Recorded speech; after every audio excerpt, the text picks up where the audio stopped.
আসসালামু আলাইকুম প্রিয় শিক্ষার্থীবৃন্দ, কেমন আছো তোমরা? আশা করি আল্লাহর রহমতে সবাই ভালো আছো।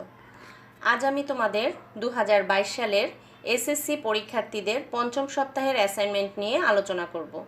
পঞ্চম সপ্তাহের ফিনান্স ও ব্যাংকিং বিষয়ের আজকের যে অ্যাসাইনমেন্টের ক্লাসটি আছে, আমার বিশ্বাস তোমরা সবাই অত্যন্ত মনোযোগ সহকারে ক্লাসটি দেখবে এবং দিক নির্দেশনাগুলো সঠিকভাবে অনুসরণ করবে। তো আমাদের ফিনান্স ও ব্যাংকিং এই বিষয়ের বিষয় কোড হলো 152। শিক্ষার্থীবৃন্দ, তোমাদের এই পঞ্চম সপ্তাহের ফিনান্স ও ব্যাংকিং বিষয়ের অ্যাসাইনমেন্টটি আমি তোমাদেরকে প্রথমে পড়ে শোনাচ্ছি। আমাদের অ্যাসাইনমেন্টের নম্বর হচ্ছে 1 এবং অ্যাসাইনমেন্টের শিরোনাম হচ্ছে সরকারি অর্থায়ন ও ব্যবসায় অর্থায়নের সম্পর্ক বিশ্লেষণ। তো এই অ্যাসাইনমেন্টটি থেকে আমরা যে বিষয়গুলো শিখতে পারবো বা অ্যাসাইনমেন্টের বিষয়বস্তুগুলো হচ্ছে অর্থায়নের ধারণা বর্ণনা করতে পারবে, অর্থায়নের শ্রেণীবিভাগ বিশ্লেষণ করতে পারবে। আর আমাদের কিছু নির্দেশনা বা ধাপ এখানে দেওয়া হয়েছে, যেগুলো অনুসরণ করে আমাদেরকে অ্যাসাইনমেন্টটি প্রস্তুত করতে হবে। সরকারি অর্থায়ন ও ব্যবসায় অর্থায়নের সম্পর্ক বিশ্লেষণের ক্ষেত্রে নিম্নের বিষয়বস্তুগুলো ধারাবাহিকভাবে বিবেচনায় নিয়ে দুটি খাতের সম্পর্ক বিশ্লেষণ করে 200 শব্দের মধ্যে অ্যাসাইনমেন্ট সম্পন্ন করতে হবে। এখানে আমরা অর্থায়নের ধারণা বিশ্লেষণ করব, অর্থায়নের প্রক্রিয়া বিশ্লেষণ করব, অর্থায়নের উৎস ব্যাখ্যা করব এবং ব্যয়ের খাতগুলো ব্যাখ্যা করব। তো শিক্ষার্থীবৃন্দ, তোমাদেরকে একটি মূল্যায়ন নির্দেশনা বা রুবিক্স ঘোষণা করা হয়েছে। সেই রুবিক্স অনুসারে তোমাদের অ্যাসাইনমেন্টের উত্তরগুলো লিখতে হবে। আর রুবিক্স অনুসরণ করে যদি অ্যাসাইনমেন্টের উত্তর না লেখো, তাহলে কিন্তু তোমরা তোমাদের যে কাঙ্ক্ষিত মন্তব্য অতি উত্তম বা যে নম্বরটি পাওয়ার কথা, অর্থাৎ 13 থেকে 16, সেই নম্বর পাওয়া থেকে তোমরা ব্যর্থ হবে। তো আসো আমরা নির্দেশকগুলো প্রথমে জেনে নিই। প্রথম নির্দেশকটি হচ্ছে অর্থায়নের ধারণা। উদাহরণসহ অর্থায়নের ধারণা নির্ভুলভাবে বা যথাযথভাবে ব্যাখ্যা করলে তুমি 4 নম্বরের মধ্যে 4 নম্বর পাবে। উদাহরণসহ অর্থায়নের ধারণা যথাযথ ব্যাখ্যা করলে 3 পাবে, অর্থাৎ নির্ভুলভাবে ব্যাখ্যা করলে 4-এর মধ্যে 4 পাবে। কিন্তু যদি কিছু ভুল হয় বা কিছু নির্ভুল কিছু ভুল এই ধরনের হয়, তখন তুমি 3 পাবে। উদাহরণ ছাড়া অর্থায়নের ধারণা ব্যাখ্যা করলে 2 পাবে, অর্থায়নের ধারণার আংশিক ব্যাখ্যা করলে 1 পাবে। তো এভাবে করে আমাদের দ্বিতীয় রুবিক্সটি হলো সরকারি অর্থায়ন ও ব্যবসায় অর্থায়ন প্রক্রিয়া। তো এটির ক্ষেত্রে আমাদেরকে যে রুবিক্সটি ফলো করতে হবে সেটি হচ্ছে সরকারি অর্থায়ন ও ব্যবসায় অর্থায়ন প্রক্রিয়ার উদাহরণসহ যথাযথ ব্যাখ্যা দিতে হবে। যদি এটা দিতে পারি আমরা, তাহলে 4 পাবো। আর সরকারি ও ব্যবসায় অর্থায়ন প্রক্রিয়ার উদাহরণসহ যদি ব্যাখ্যা করি শুধুমাত্র, তাহলে আমরা 3 পাবো। আর সরকারি অর্থায়ন ও ব্যবসায় অর্থায়ন প্রক্রিয়ার শুধুমাত্র ব্যাখ্যা দিলে 2 এবং আংশিক ব্যাখ্যা করলে 1 পাবো। সরকারি অর্থায়ন ও ব্যবসায় অর্থায়নের অর্থের উৎস পাঠ্য বইয়ের আলোকে আমরা তৃতীয় রুবিক্সে লিখব এবং এক্ষেত্রে সরকারি ও ব্যবসায় অর্থায়নের দেশীয় ও বৈদেশিক উৎসের 4টি উৎস চিহ্নিত করে ব্যাখ্যা করলে আমরা 4 পাবো। সরকারি ও ব্যবসায় অর্থায়নের দেশীয় ও বৈদেশিক উৎসের 3টি উৎস চিহ্নিত করে ব্যাখ্যা করলে আমরা 3 পাবো। সরকারি ও ব্যবসায় অর্থায়নের দেশীয় বৈদেশিক উৎসের 2টি উৎস চিহ্নিত করে ব্যাখ্যা করলে আমরা 2 পাবো এবং একটি উৎস চিহ্নিত করলে বা আংশিক ব্যাখ্যা করলে আমরা 1 পাবো। এবং সর্বশেষ নির্দেশক বা রুবিক্সটি হলো সরকারি অর্থায়ন ও ব্যবসায় অর্থায়নের ব্যয়ের খাত পাঠ্য বইয়ের আলোকে আমাদেরকে লিখতে হবে। এক্ষেত্রে সরকারি অর্থায়ন ও ব্যবসায় অর্থায়নের ব্যয়ের যথাযথ খাত উল্লেখপূর্বক ব্যাখ্যা করলে আমরা 4-এর মধ্যে 4 পাবো। সরকারি অর্থায়ন ও ব্যবসায় অর্থায়নের ব্যয়ের খাত উল্লেখসমূহ উল্লেখ করলে এবং ব্যাখ্যা করলে 3 পাবো। অর্থাৎ যথাযথভাবে ব্যাখ্যা করলে আমরা 4-এর মধ্যে 4 পাবো, আর খাত উল্লেখ করে শুধু ব্যাখ্যা করলে 3 পাবো। এবং সরকারি অর্থায়ন ও ব্যবসায় অর্থায়নের ব্যয়ের খাত যথাযথভাবে উল্লেখ করলে আমরা 2 পাবো, আর আংশিক উল্লেখ করলে 1 পাবো। তো শিক্ষার্থীবৃন্দ, আমার মনে হয় তোমরা সবাই অতি উত্তম পেতে চাও, সবাই 13 থেকে 16 নম্বরের মধ্যে থাকতে চাও। সেক্ষেত্রে তোমাদেরকে অবশ্যই ক্লাসের নির্দেশনাগুলো সঠিকভাবে মেনে তারপরে অ্যাসাইনমেন্টটি প্রস্তুত করতে হবে। আর আজকে আমার ক্লাস নেওয়ার অর্থ হচ্ছে এই যে তোমরা ক্লাস দেখে হুবহু কোনোভাবেই অ্যাসাইনমেন্টটি লিখে ফেলবে না। তোমরা প্রথমে সম্পূর্ণ ক্লাসটি শুনবে এবং এখান থেকে তোমাদের নিজেদের মধ্যে একটি ধারণা তৈরি করবে। তারপরে তোমাদের নিজস্ব দক্ষতা ও যোগ্যতাকে কাজে লাগিয়ে, সৃজনশীলতাকে কাজে লাগিয়ে অ্যাসাইনমেন্টটি লিখবে। অ্যাসাইনমেন্ট বাতিল হওয়ার কিছু কারণ রয়েছে, যেগুলো আমাদেরকে মাধ্যমিক ও উচ্চশিক্ষা অধিদপ্তর থেকে নির্দেশনা দেওয়া হয়েছে যে আমাদের শিক্ষার্থীকে যেন আমরা এই বিষয়গুলো বারবার বলি। অন্যের লেখা হুবহু কপি করলে, নোট গাইড বা বই হতে সরাসরি লিখলে, সামাজিক যোগাযোগ মাধ্যমে দেওয়া অ্যাসাইনমেন্টের উত্তর হুবহু কপি করলে, শিক্ষার্থী নিজে না লিখে অন্য কাউকে দিয়ে লিখিয়ে জমা দিলে। তো তোমরা অবশ্যই এই 4টি বিষয় খুব ভালো করে খেয়াল করবে। এগুলো যদি তোমরা করো তাহলে তোমাদের কষ্ট করে যে অ্যাসাইনমেন্টটি তোমরা জমা দিবে সেটি বাতিল হয়ে যাবে। এখন দেখো, আজকেও কিন্তু আমি তোমাদেরকে অ্যাসাইনমেন্টের একটি নমুনা উত্তর দিচ্ছি, তার মানে এই নয় যে তোমরা হুবহু এটি লিখে ফেলবে। আমার নমুনা উত্তরটি দেওয়ার উদ্দেশ্য হচ্ছে তোমরা এইখান থেকে তোমাদের আরও অনেক বিষয় তোমরা নতুনভাবে জানতে পারবে এবং এগুলো তোমাদের অ্যাসাইনমেন্টের মধ্যে কিছু কিছু করে অ্যাপ্লাই করার চেষ্টা করবে। যেমন তোমাদের পাঠ্যপুস্তকে কিন্তু একটু কম বিশ্লেষণ দেওয়া আছে বা কম ব্যাখ্যা করা আছে, তো সেখান থেকে কিন্তু পূর্ণাঙ্গ একটি অ্যাসাইনমেন্ট তৈরি করা খুবই কষ্টসাধ্য। সেক্ষেত্রে তোমরা যদি 2-4টা ক্লাস দেখো, 2-একটা বই দেখো, তাহলে কিন্তু তোমাদের কনসেপ্ট আরও ক্লিয়ার হবে এবং খুব সুন্দর করে তোমরা অ্যাসাইনমেন্টটি তৈরি করতে পারবে। তাই আমি বলবো তোমরা ক্লাসটি প্রথমে দেখবে, শুনবে এবং আমি কিভাবে উত্তরটি তৈরি করেছি সেই ফরম্যাটটা ফলো করার চেষ্টা করবে এবং কিছু বিষয় এখান থেকে নিবে, কিছু বিষয় অন্য জায়গা থেকে নিয়ে তোমরা শুদ্ধভাবে সঠিকভাবে অ্যাসাইনমেন্টটি প্রস্তুত করবে। তো আমরা প্রথমে অ্যাসাইনমেন্ট প্রস্তুতের জন্য একটি কভার পৃষ্ঠা তৈরি করব। আমাদের লালবাগ সরকারি মডেল স্কুল অ্যান্ড কলেজ থেকে এভাবে করে শিক্ষার্থীদের একটি কভার পৃষ্ঠা সরবরাহ করা হয়। তোমরা সবাই জানো যারা লালবাগ মডেলের শিক্ষার্থী আছো কিভাবে অ্যাসাইনমেন্টের কভার পৃষ্ঠাটি প্রস্তুত করতে হয়।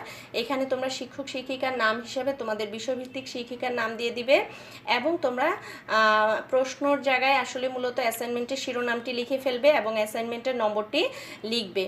তো লিখে এভাবে করে সুন্দর করে কাটাকাটি ঘষা মাজা ছাড়া কভার পৃষ্ঠাটি জমা দিবে, লিখবে এবং পুরো অ্যাসাইনমেন্টটি কিন্তু কাটাকাটি ছাড়া এবং ঘষা মাজা ছাড়া লিখে জমা দিবে।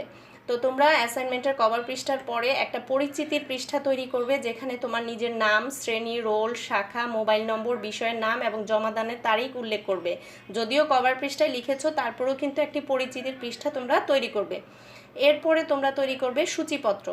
সূচিপত্রে তোমাদের অধ্যায়ের নাম লিখবে এবং ক্রমিক নম্বর অনুযায়ী তোমরা কোন পৃষ্ঠায় কোন বিষয়বস্তুর বিবরণ দিয়েছো সেটি এখানে ছক আকারে উপস্থাপন করবে। আমি একটু নমুনা দেখিয়ে দিয়েছি, তোমরা ঠিক এভাবে করে নমুনা অনুযায়ী সূচিপত্রটি তৈরি করবে এবং অ্যাসাইনমেন্টটি তোমরা সাদা কাগজে A4 সাইজে প্রস্তুত করবে এবং এক পৃষ্ঠায় লিখবে, উভয় পৃষ্ঠায় লিখবে না। পৃষ্ঠার ডান পাশের উপরের কোণায় পৃষ্ঠা নাম্বার দিবে। তো আমাদের অ্যাসাইনমেন্টের বিষয়বস্তু হচ্ছে সরকারি অর্থায়ন ও ব্যবসায় অর্থায়নের সম্পর্ক বিশ্লেষণ। আমরা প্রথমে উপরে হেডলাইনে ঠিক এভাবে করে লিখে অ্যাসাইনমেন্টটি তৈরি করব। এখানে তোমাদেরকে আরেকটি বলে নেই, আমরা আগে বলেছিলাম যে তোমরা নীল এবং কালো কালি উভয় কালি ব্যবহার করতে পারবে, কিন্তু নতুন যে নির্দেশনা এসেছে সেখানে শুধু কালো কালি ব্যবহার করার কথা বলা হয়েছে, নীল কালি বা অন্য কালারের কালি ব্যবহার করার জন্য নিরুৎসাহিত করা হয়েছে। তো তোমরা কেউ আর অন্য কালার ব্যবহার করবে না, শুধুমাত্র কালো কালি দিয়ে অ্যাসাইনমেন্টটি লিখবে এবং পয়েন্টসগুলো কালো কালি দিয়ে ভালো করে নিচে আন্ডারলাইন করবে। ডাবল আন্ডারলাইন করতে পারো, তাতে আরও হাইলাইট হবে এবং দেখতে ভালো লাগবে। তো প্রথমে আমরা অর্থায়নের ধারণাটি ব্যাখ্যা করব। অর্থায়ন বলতে তহবিল সংগ্রহ ও ব্যবহার সংক্রান্ত প্রক্রিয়াকে বোঝায়। সহজ অর্থে তহবিল সংগ্রহ, এর ব্যবস্থাপনা ও বন্টনকে অর্থায়ন বলে। ব্যাপক অর্থে কোন উৎস থেকে কী পরিমাণ তহবিল সংগ্রহ করে কোথায় কিভাবে বিনিয়োগ করা হলে কারবারের সর্বোচ্চ মুনাফা হবে, অর্থায়ন সেই সকল পরিকল্পনা প্রণয়ন ও বাস্তবায়ন করে। অর্থাৎ কারবার প্রতিষ্ঠানে অর্থের আগমন ও নির্গমন প্রবাহ সুষ্ঠুভাবে নিয়ন্ত্রণ করার প্রক্রিয়াকে অর্থায়ন বলে। যেমন কারবারের প্রয়োজনে ব্যাংক ঋণ গ্রহণ, মেশিন ক্রয়, কাঁচামাল ক্রয়, শ্রমিকের মজুরি প্রদান ইত্যাদি। উদাহরণস্বরূপ বলা যায় যে জনাব রহিম তার বিস্কুট তৈরির কারখানায় স্থাপনের জন্য 5,000 টাকা নিজস্ব মূলধন ও 5 লক্ষ টাকা নিজস্ব মূলধন ও 5 লক্ষ টাকা ঋণকৃত মূলধন সরবরাহ করেছেন। তো এখানে তোমরা জাস্ট জনাব রহিমেরই যে উদাহরণটি দিতে হবে এমন নয়, তোমরা নিজেদের থেকে এই আদলে আরেকটি অন্য উদাহরণ তৈরি করে দিবে। সরকারি অর্থায়ন ও ব্যবসায় অর্থায়ন প্রক্রিয়া। প্রতিটি প্রতিষ্ঠানের জন্য অর্থায়ন অত্যন্ত গুরুত্বপূর্ণ, তাই ব্যবসায় বা অব্যবসায় সকল প্রতিষ্ঠানে অর্থায়ন প্রক্রিয়ার সাথে জড়িত। প্রতিষ্ঠানভেদে অর্থায়ন প্রক্রিয়া ভিন্ন ভিন্ন রূপ নেয়। প্রথমে আসো সরকারি অর্থায়ন। সরকারের বার্ষিক ব্যয় কোন খাতে কী পরিমাণ হবে এবং সেই অর্থ কোন কোন উৎস থেকে সংগ্রহ করা হবে তা নির্ধারণ করাকে সরকারি অর্থায়ন বলে। সরকারি অর্থায়নের মূল লক্ষ্য সমাজ কল্যাণ। সরকারি অর্থায়নের আয়ের উৎসগুলো হলো আয়কর, মূল্য সংযোজন কর, গিফট ট্যাক্স, আমদানি শুল্ক, রপ্তানি শুল্ক, সঞ্চয়পত্র, প্রাইজ বন্ড, ট্রেজারি বিল, বৈদেশিক ঋণ ইত্যাদি। সরকারি অর্থায়নের ব্যয়ের খাতগুলো হচ্ছে রাস্তাঘাট ও সেতু নির্মাণ, সরকারি শিক্ষা প্রতিষ্ঠান, সরকারি হাসপাতাল, আইন শৃঙ্খলা ও প্রতিরক্ষা, সামাজিক অবকাঠামো ইত্যাদি। উদাহরণস্বরূপ বলা যায় যে বঙ্গবন্ধু সেতু, পদ্মা সেতু, ঢাকা মেডিকেল কলেজ হাসপাতাল ইত্যাদি সরকারি অর্থায়ন সরকারি অর্থায়নে স্থাপিত হয়েছে। এছাড়াও আমরা কিন্তু বলতে পারি যে মেট্রো রেল অথবা ফ্লাইওভার, এগুলো সবই কিন্তু সরকারি অর্থায়নের উদাহরণ। এরপরে আসো ব্যবসায় অর্থায়ন। ব্যবসায় প্রতিষ্ঠানের জন্য তহবিল সংগ্রহ ও বিনিয়োগের জন্য অর্থায়ন করাকে ব্যবসায় অর্থায়ন বলে। অর্থায়নের সবচেয়ে গুরুত্বপূর্ণ ধরন হলো ব্যবসায় অর্থায়ন। ব্যবসায় অর্থায়নের আয়ের উৎসগুলো হচ্ছে মালিকের নিজস্ব মূলধন ও ঋণকৃত মূলধন। ব্যবসায় অর্থায়নের ব্যয়ের খাত সাধারণত দুইটি, যথা চলতি ব্যয় ও স্থায়ী ব্যয়। ব্যবসায় অর্থায়নের মূল লক্ষ্য হলো মুনাফা অর্জন করা। মালিকানার ভিত্তিতে ব্যবসায় প্রতিষ্ঠানগুলোকে এক মালিকানা, অংশীদারি, যৌথ মূলধনী ইত্যাদি ভাগে ভাগ করা হয়। অন্য ব্যবসা সংগঠন হতে যৌথ মূলধনী কোম্পানির অর্থায়ন প্রক্রিয়া ভিন্ন, কারণ একটি প্রতিষ্ঠান যৌথ মূলধনী হতে হলে সরকারি অনুমোদন নিতে হয়। অনুমোদন পেলে কোম্পানি তার বড় অঙ্কের মূলধনকে ছোট ছোট অঙ্কে বিভক্ত করে শেয়ার হিসেবে বিক্রি করে তহবিল সংগ্রহ করে।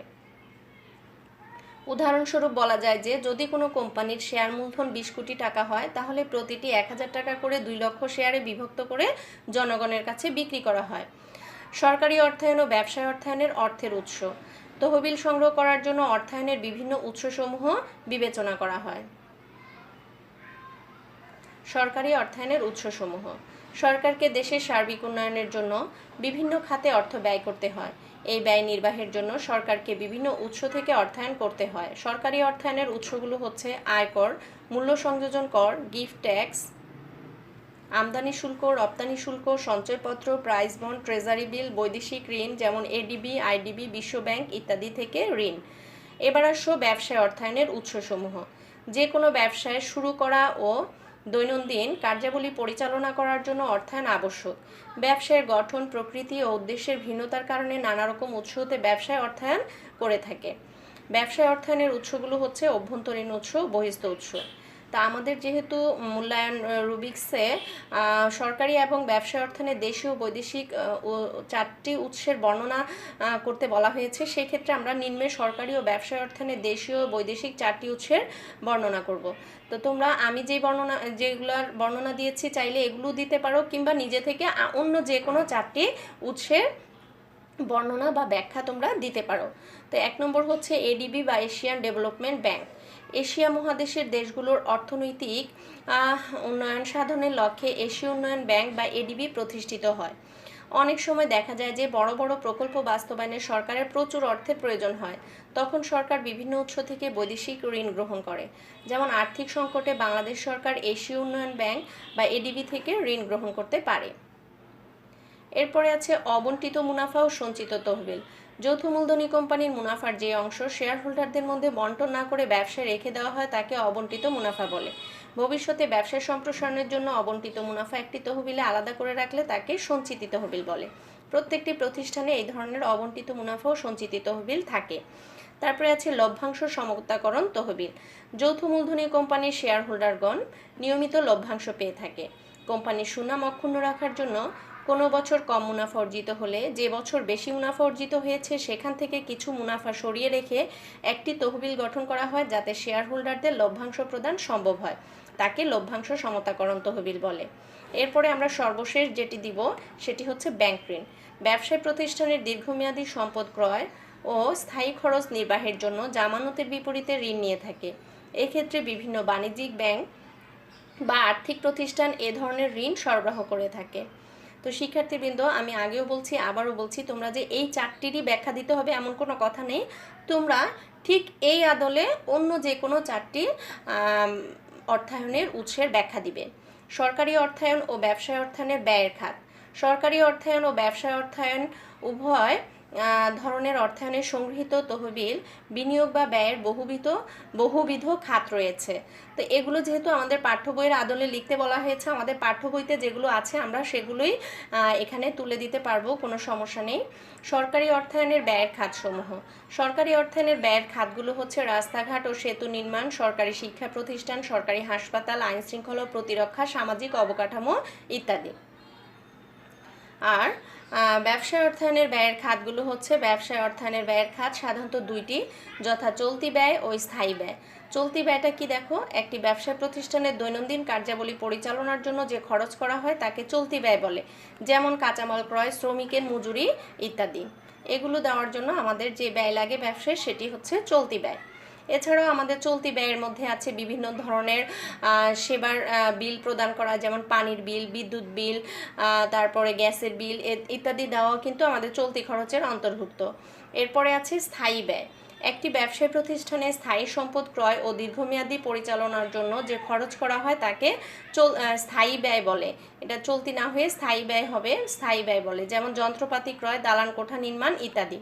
উল্লিখিত আলোচনার পরিপ্রেক্ষিতে বলা যায় যে পরিবার থেকে শুরু করে রাষ্ট্র পর্যন্ত সকল ক্ষেত্রে পরিকল্পনা মাফিক অর্থায়নের গুরুত্ব অপরিসীম।